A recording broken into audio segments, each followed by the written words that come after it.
Hey everybody, let's continue to learn how to play Warband, and right now I'm going to show you the turn sequence. So there are 8 phases in a turn, and while that sounds like a lot, you pretty much just fly through them, and many of the phases you actually ignore depending on the situation of the game. Early on, since no one's going to be in shooting range, you might just skip the shooting phase. Definitely victory phase you don't need for a while.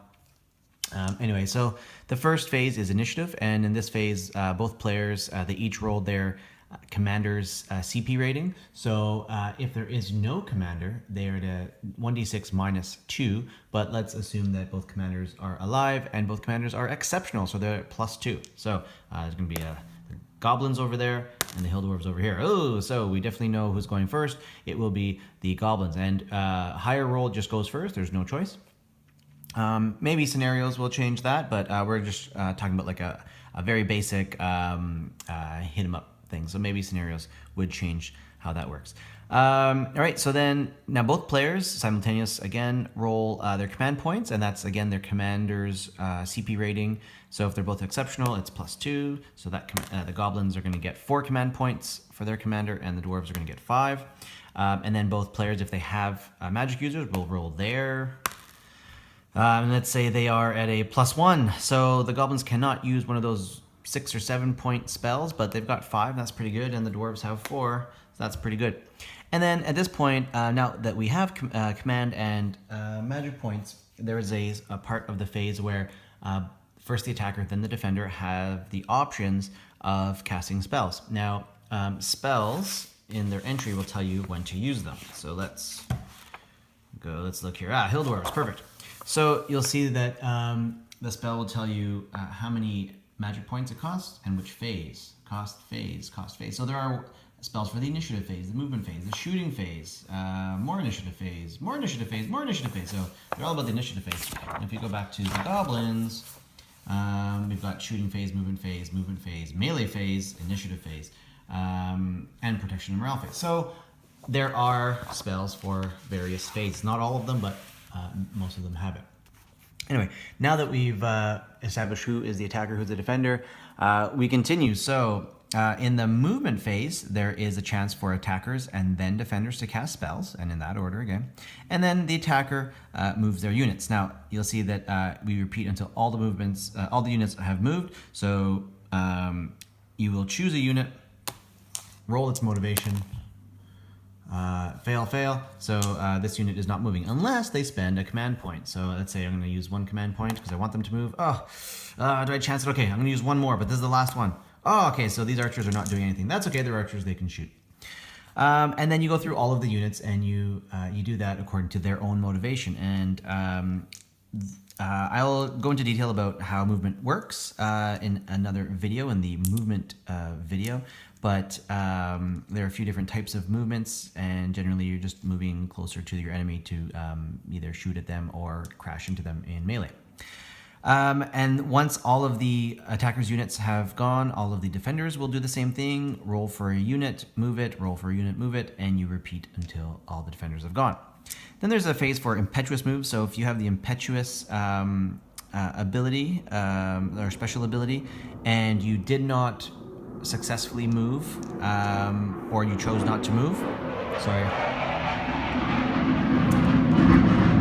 Almost done. That's just the jet. I live near the CNE where they're practicing for the air show in a couple days. Anyway, so yes, if you have impetuous, you have to move now if you have not moved already, whether you failed or you just chose not to. And I can get into that kind of movement later as well. Then there's the shooting phase, and again, spells for the attackers, spells for the defenders, and then the attackers shoot all of theirs, their shooting units, and then the defenders, and you record hits as you go along. You do record hits as the game goes through, and then at the protection morale phase, that's when all of the defensive things happen. After shooting is melee, so anyone that is in melee they get to hit, and it's all simultaneous, and because hits are recorded and dealt with later, you could take 20 hits for some reason, and you're still going to be in the fight. What else do we got? Oh yes, and don't forget there are spells, a point for spells. Then there's also in the protection morale phase, number 6, attacker spells, defender spells, and then this is when we do our defensive thing. So if a unit takes 2 hits in a turn, no matter where it comes from, they're going to be falling back, which means they move a base width backwards. And first the attackers, then the defenders do that, and then the attacker, they try to remove their hits using their protection. So we looked at the Goblin Warriors, and they've got, they've got 2d6 protection. There were no powerful hits, so they just roll 2d6, and well, they would take 1 hit away. And say they took 2 hits, well, they're removing 1 hit, but 1 hit goes through as damage, so they've taken a hit to their morale, so they go from 4 down to 3. The dwarves, they took 3 hits, but they've got 3 d6 protection, and they successfully negate 2, so they're going to go down by 1 morale, down from 4 to 3 as well. If any units have gone to 0, they will be routing in the next phase, but you mark it now. You can rally routed units now, and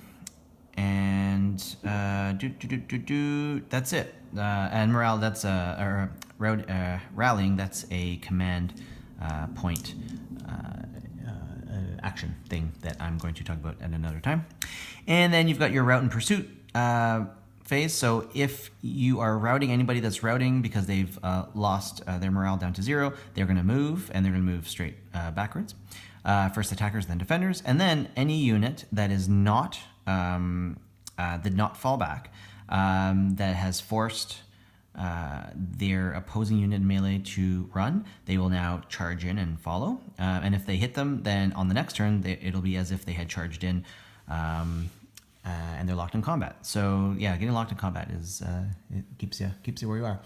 And again, I'll go through all those things in another video. And then you've got the 8th phase, determine victory, and of course that only happens later in the game. And depending on the scenario, that'll determine what your victory conditions are. But it could also be, if it's just a straight up battle, depending on how many units you have lost and who's been running, things like that. So this handy dandy reference sheet also talks about how to use your command points, what kind of moves you can make, what you can use your command points for, the motivation modifiers, depending on where you are or what's happening, the different kind of outcome moves. So if you are falling back because you've taken hits, if you're routing or pursuing, that's all there. And tells you what page in the book to look at.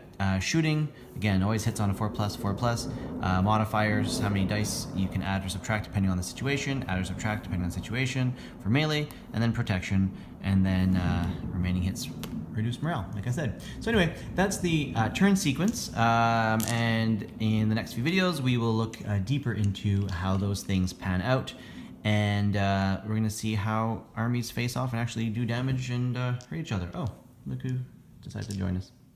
Hi. Anyway, thanks for watching. See you in the next video.